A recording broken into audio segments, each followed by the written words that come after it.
Hey guys, morning. Happy Valentine's Day. I hope everybody is doing well out there. And we're gonna do, I'm doing a little experiment here because I'm writing a Substack and I'm trying to get people to see nuance. And it's very difficult because even people that are trying to parse nuance do so through their own lens, okay? So that means they're engaging their ego when they're trying to think about things.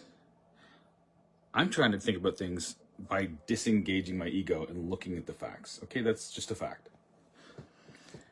Okay, let's listen to Cenk, who has the worst case of TDS I've ever seen in my life, who was just on Piers Morgan debating with Dave Smith, who is coming off fantastic, by the way, and Superman, and a lady who I don't know, but she's Jewish because she's wearing the Star of David. Neither here nor there. I'm just pointing out, let's listen to the way Cenk explains his position on what's going on with Trump's Riviera in the Middle East plan, okay? Cenk's out of his mind, but see, the thing about Cenk is, at least Cenk knows what he believes. The problem with people like Cenk is that they're really disingenuous when they try to actually tell you what they think. And that's what I'm writing about in this Substack, but we're going to try to experiment. What I'm going to do is I'm going to play the clip. I have already taken the transcript of the clip, the section I want. I've taken it, I've copied it here, okay? And I've pasted it verbatim. I think I changed one thing in the Substack that I'm writing, but I pasted it all here, okay? And what I'm going to do is, okay, I'm touching on what people don't understand about what's happening in the Middle East, because everybody thinks it's just about money, or if you're a religious person, a lot of religious people think it's like the end of days, and people are just like they're losing their collective minds over this thing, which they should do because it's all very convoluted. But the point is that a lot of people are blaming the Jews, and that's not that's not the right way to think about this. I mean, it's just not. So I'm going to write a Substack, and I'm going to put some nuance into it.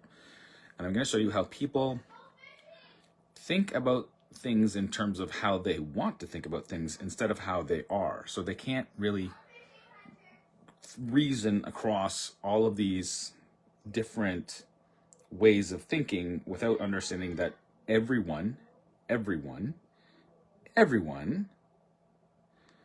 in their heart believes in something. And if they don't, well, that you get a sociopath there or a psychopath. But everyone believes in something, and that's what drives them. That's what motivates them. And that same thing goes for the one question that everybody always wants to know the answer to, but usually they give up on because it's too hard to kind of even think about it. And that is, where do we come from? I'm not going to tell you that I'm going to give you a definitive answer right now, but I'm going to tell you that in the Bible, the Christian Bible, it has an eschatology. It has a story of the beginning to the end.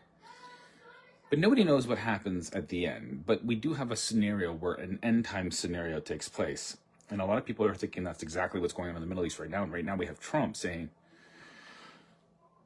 all hell is going to break loose if they don't release the last few hostages by tomorrow. And so Cenk, without saying it, gives up the ghost right here. So I want you to try to think about it first, and then what I'm going to do is I'm going to read this bit to you, then I'm going to play the clip, then I'm going to take the entire thing, I'm going to paste it into ChatGPT, into a new conversation. You can watch me do it, and then I'm going to ask it what I'm talking about.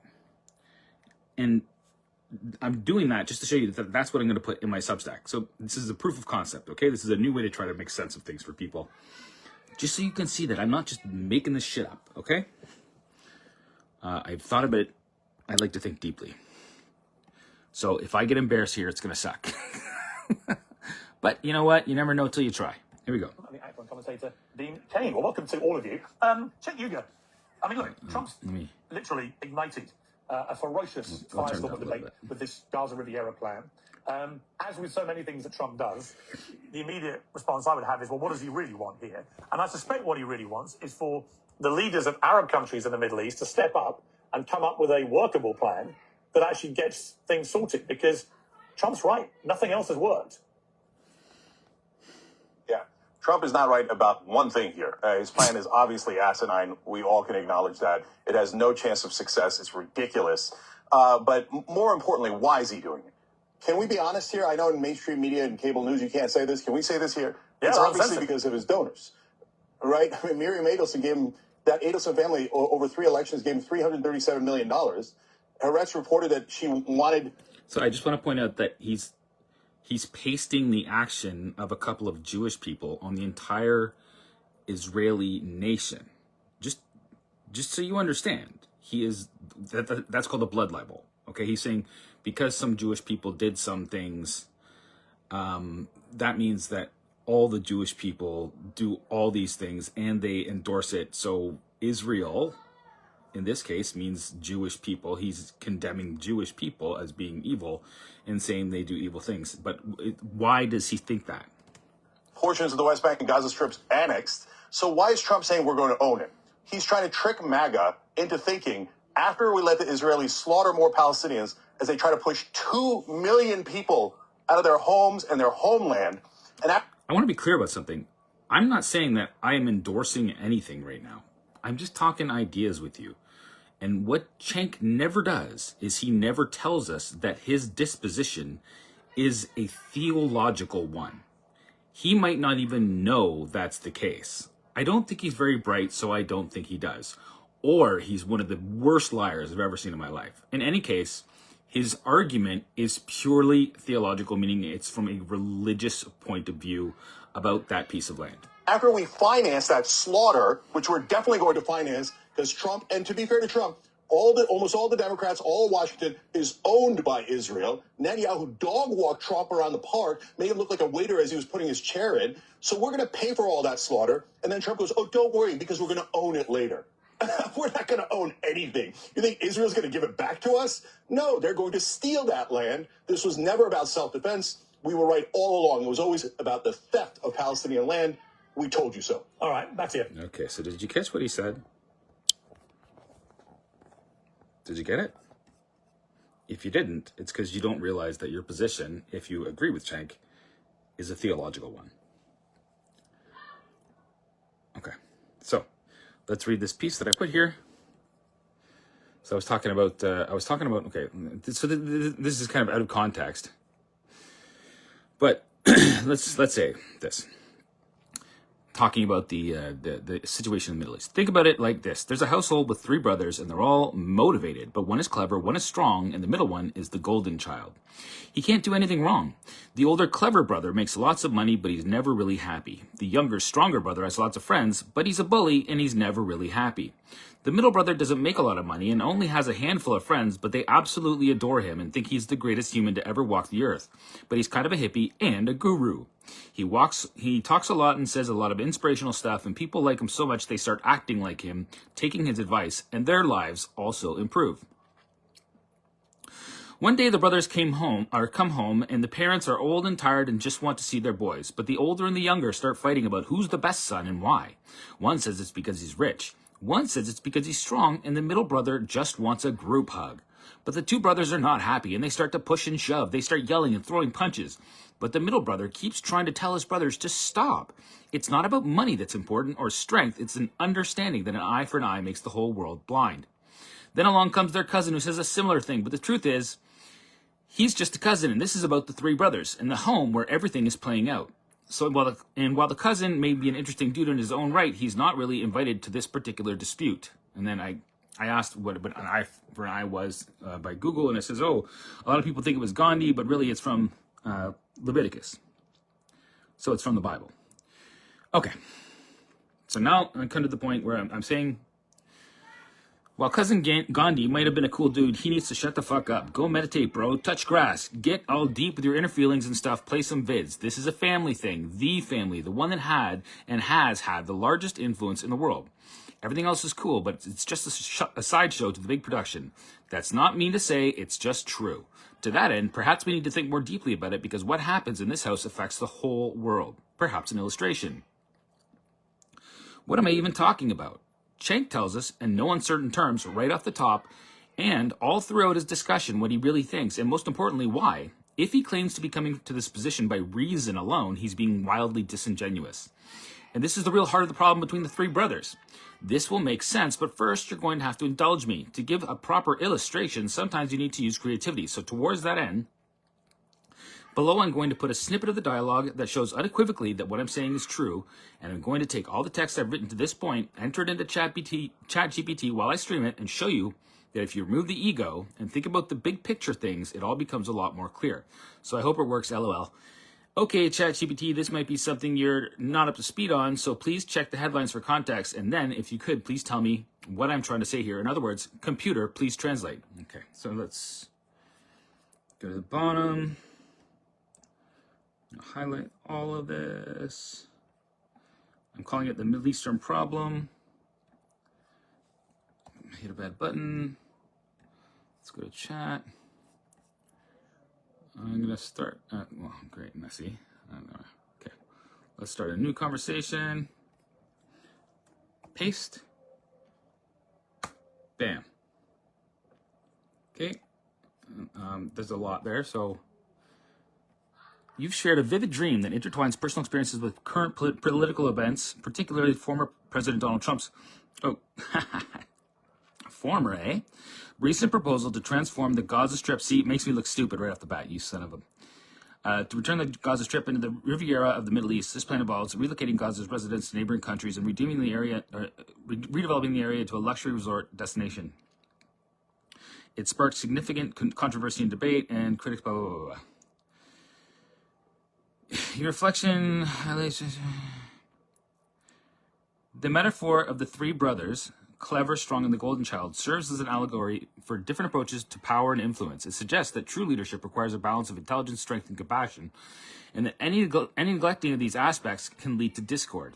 Your narrative underscores the importance of understanding the deeper motivations behind political actions and the necessity of fostering genuine dialogue to address complex issues. It also highlights the role of media and public figures in influencing mob mentality and the potential consequences of their actions. In summary, your dream and reflections encapsulate the intricate interplay between personal experiences, media influence, and political dynamics, emphasizing the need for thoughtful engagement. No. This is tough with one hand. What's my deeper point?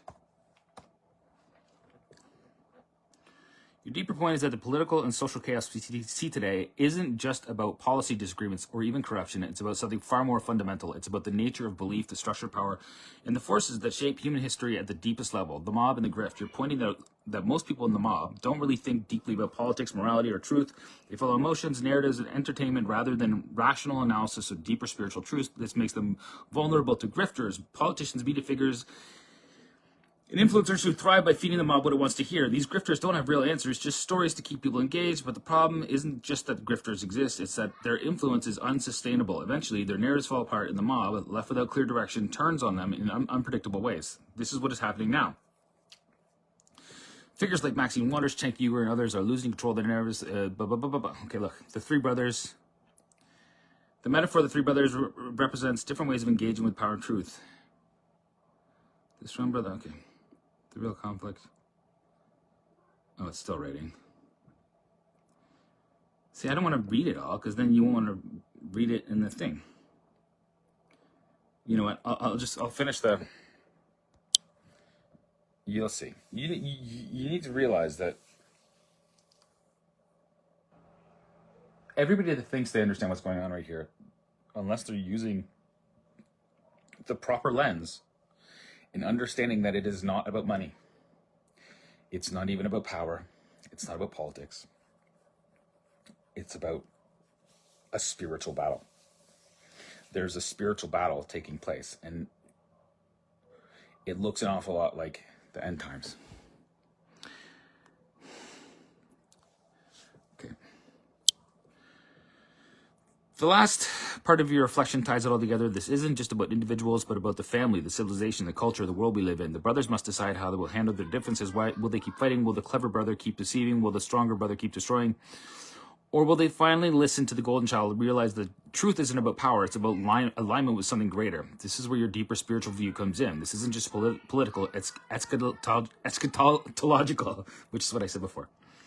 The world is being forced to answer a question it has been avoiding. What is real and what is a lie? Your dream was a warning. The fighting won't stop until people face that question honestly, and the ones who refuse to see the truth are the ones who will be consumed by their own deception. Woo!